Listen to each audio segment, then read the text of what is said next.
Viral pria di Balikpapan ludahi wanita usai dengar korban bersin.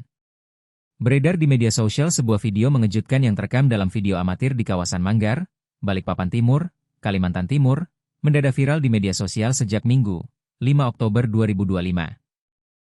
Seorang pria yang tiba-tiba marah dan mengancam seorang perempuan, bahkan sempat meludahi korban, hanya karena salah paham usai mendengar suara bersin. Berdasarkan informasi yang beredar di media sosial, insiden menegangkan ini terjadi ketika korban, yang memang hendak bersin tanpa maksud apapun, mengeluarkan suara bersin di belakang pria tersebut.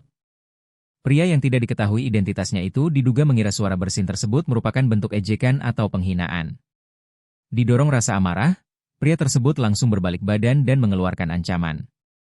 Puncak insiden tersebut terjadi ketika pria itu diduga sempat meludahi korban sebelum akhirnya pergi meninggalkan lokasi.